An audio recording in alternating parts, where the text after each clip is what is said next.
के प्रखंड प्रवक्ता। और सर आपका नाम क्या होगा पहले? मेरा नाम हुआ ललेश कुमार। और आज राजद के प्रखंड अध्यक्ष कार्यालय में सबको नियुक्ति पत्र दिया गया, और इस पर आप क्या कहना चाहते हैं? यह हमारे नेता माननीय तेजस्वी जी का संदेश है कि हर बूथ को मजबूत करना है, और बूथ मजबूत करने के लिए पंचायत अध्यक्ष की नियुक्ति आवश्यक है। पंचायत अध्यक्ष के मार्गदर्शन में बूथ लेवल तक का गठन किया जाएगा, और हमारे जो भी साथी आज पंचायत अध्यक्ष के पद पर नियुक्त हुए हैं सब पुराने साथी हैं, उनके पास अनुभव भी है और वो समर्पित भी रहे हैं पार्टी के प्रति। उनकी समर्पण और उनके अनुभव को देखते हुए हमारे प्रखंड अध्यक्ष ने उनको पुनः पंचायत अध्यक्ष के पद पर नियुक्ति का पत्र दिया है। यह बहुत तो क्या आपकी तेजस्वी यादव की सरकार आएगी? इस बार तेजस्वी तय है, सरकार नहीं। तेजस्वी सरकार बनाने के लिए नहीं आ रहे हैं, इस बार तेजस्वी बिहार बनाने के लिए आ रहे हैं। और जिस तरीके से आपने देखा होगा कि तेजस्वी जी के ऐलान के पहले यहाँ मुद्दों की बात नहीं हो रही थी, यहाँ बात सिर्फ वर्गलाने की हो रही थी, धर्म की राजनीति हो रही थी। एकमात्र नेता बिहार में जिसने मुद्दों की बात शुरू की कि युवाओं को रोजगार चाहिए, शिक्षा चाहिए, स्वास्थ्य चाहिए, और किसानों को सही उनका हक चाहिए, महिलाओं को सम्मान चाहिए। और ये सारी घोषणा हमारे माननीय नेता ने घूम घूम कर पूरे बिहार में किया। जिसको 400 रुपया वृद्धा पेंशन और विधवा पेंशन मिलता था, उसको हमारे माननीय नेता ने 1500 रुपया देने का बात किया। उसके बाद 200 यूनिट बिजली फ्री करने की बात की। युवाओं को नौकरी का वादा किया कि नौकरी देंगे, और वादा नहीं किए, करके दिखाए हैं 17 महीने के सरकार में।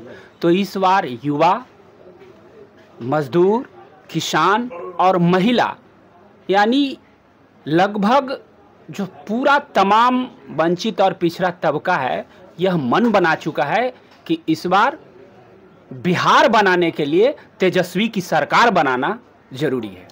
और जैसे कि बिहार में कुछ दिन पहले निर्णय आया कि पेंशन के मामला में, तो क्या जो मुख्यमंत्री जो पेंशन बढ़ाएं, क्या विपक्ष के दबाव में? अब देखिए, हमारे 20 साल से माननीय मुख्यमंत्री जी हैं, तो अगर इनको बढ़ाना ही था, लेकिन थोड़ा पीछे भी जाके आप इनका यूट्यूब पर भाषण सुनिएगा क्या क्या कह रहे हैं। ये तो हमारे नेता के मुद्दे को चुराए हैं। जो हमारा नेता घोषणा किए पूरे बिहार में घूम घूम के, उस मुद्दा को ये अपनाने का काम किए। यानी आप कह सकते हैं कि बिहार सरकार है जो तेजस्वी यादव की नकल कर रही है? बिल्कुल, नकल ही नहीं, यह विजन किसका था, यह सोच किसका था। आज तेजस्वी के सोच की वजह से मजबूर होना पड़ा सरकार को कि उनको घोषणा करना पड़ा कि हम पेंशन 400 से बढ़ा के 1100 देंगे। महिलाओं के सम्मान के लिए जो उन्होंने माई बहन योजना का दिया है, युवाओं के रोजगार के लिए, युवाओं को नौकरी के लिए, शिक्षा के लिए, स्वास्थ्य के लिए। कोई ऐसा मुख्यमंत्री का नाम बताइए जो स्वास्थ्य मंत्री का जो 12 बजे रात में जाके पीएमसीएच में औचक निरीक्षण करता हो? नहीं, कोई नहीं। जो 12 बजे 1 बजे रात में आके एनएमसीएच में औचक निरीक्षण करता हो? और उस 17 महीने के पीरियड में आप देखिए कि स्वास्थ्य व्यवस्था में कितना सुधार हुआ, और आज भी आप देख सकते हैं कि उनको हटने के बाद स्वास्थ्य व्यवस्था की क्या स्थिति है। तो हमारे नेता कहते नहीं हैं, वो करके दिखाए हैं, इसलिए इस बार तेजस्वी तय है। और एक और हाल में बिहार में मुद्दा चल रहा है एसआरआई मामले के, वोटर लिस्ट जो रिवीजन इलेक्शन मतलब कि चुनाव आयोग जो कर रही है, इस पर क्या कहना चाहिए? देखिए, यह एक जांचा परखा प्रयोग है जो पहले मध्य प्रदेश, महाराष्ट्र, हरियाणा और दिल्ली में हुआ। लेकिन चुनाव आयोग जिस तरीके से काम कर रहे हैं, यह तो लगता है कि चुनाव आयोग की मंशा पर ही सवाल है। और वास्तविक में जिस तरह का डॉक्यूमेंट्स मांगा जा रहा है, 11 दस्तावेज जो मांगा जा रहा है गहन पुनर्निरीक्षण में, यह मतदाता पहचान के लिए मांगा ही नहीं जा रहा है, यह तो नागरिकता पहचान, आपको आपके नागरिकता पर सवाल है। इसको तो पूरे देश में हर एक व्यक्ति को इस बात का विरोध करना चाहिए। और नागरिकता का प्रमाण मांगने का अधिकार चुनाव आयोग को है ही नहीं। यह अधिकार भी नहीं है चुनाव आयोग की आपसे नागरिकता का प्रमाण मांगे। यह तो गृह मंत्रालय का मामला है। इसलिए जो भी दस्तावेज मांगा जा रहा है गहन पुनर्निरीक्षण के नाम पर, यह स्पष्ट है कि भारतीय जनता पार्टी घबराई हुई है बिहार के लोगों के रुझान से, और वह वोटर लिस्ट में खेल करके चुनाव को जीतना चाहती है, यानी लोकतंत्र का अपहरण करने का विचार। कह सकते हैं कि यानी कि वोट काटने की राजनीति हो रही है। बिल्कुल। जैसे हम कहते हैं कि जब अगर चुनाव आयोग ये दस्तावेज मांग ही रहा है तो सबसे पहले हमारे प्रधानमंत्री जी अपने माता पिता का जन्म का प्रमाण पत्र दें, हमारे गृह मंत्री जी अपने माता पिता के जन्म का प्रमाण पत्र दें। अगर आप आम जनता से मांगते हैं कि आप अपने पिता के जन्म का प्रमाण पत्र दीजिए, कोई कागजात दीजिए, डॉक्यूमेंट्स दीजिए जिससे आपकी नागरिकता साबित हो सके, तो सबसे पहले तो है कि हमारे प्रधानमंत्री जी दें। और दूसरी बात, जिस वोटर लिस्ट का गहन पुनर्निरीक्षण की बात की जा रही है 2024 में, उसी वोटर लिस्ट पर आप चुन के 543 सांसद गए, तो क्या वह 543 सांसद फर्जी वोटर लिस्ट से चुने गए हैं? अगर फर्जी वोटर लिस्ट से चुने गए हैं तो सभी सांसदों को इस्तीफा दे देना चाहिए और सरकार भंग करके, और सरकार को भी इस्तीफा देना चाहिए। तो एक जगह वो वोटर लिस्ट सही है और बिहार चुनाव की बात आया तो वो वोटर लिस्ट फर्जी है। दूसरी बात,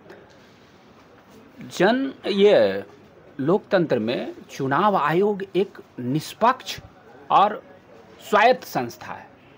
चुनाव आयोग पर पूरे जनता को यह विश्वास होना चाहिए कि लगे कि निष्पक्षता से काम हो रहा है। क्या आपको लगता है कि लोग यह सोच रहे हैं कि निष्पक्षता से काम हो रहा है? यह तो एक प्रश्न चिन्ह है। निष्पक्ष तो काम हो नहीं रहा है।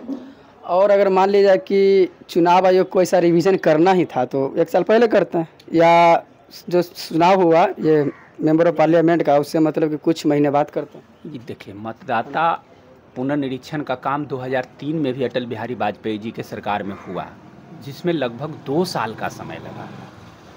तो इतने बड़े पैमाने पर अगर गहन पुनर्निरीक्षण करना है तो इसके लिए एक पर्याप्त समय अवधि होता, या तो चुनाव अभी जैसे ही लोकसभा का चुनाव समाप्त हुआ था उसके बाद आप पुनर्निरीक्षण कर लेते। और पुनर्निरीक्षण के नाम पर CAA और नागरिकता प्रमाण पत्र की तरह मांगने का कोई अधिकार नहीं है। जिस आधार कार्ड से आपका सब कुछ बनता है, कहते हैं कि पासपोर्ट मान्य है, तब पासपोर्ट बनाने के लिए आपको क्या मांगा जाता है? आधार कार्ड। पासपोर्ट बनाने के लिए आधार कार्ड, और उस आधार कार्ड को आप मतदाता पहचान पत्र में नहीं मान रहे हैं। ये क्या बात? तो चलिए, पटना सदर प्रखंड के प्रवक्ता थे हमारे बीच और हमारे सभी सवालों का जवाब बारीकी से दिए और विस्तार रूप से दिए, और बहुत बहुत धन्यवाद। कम नहीं।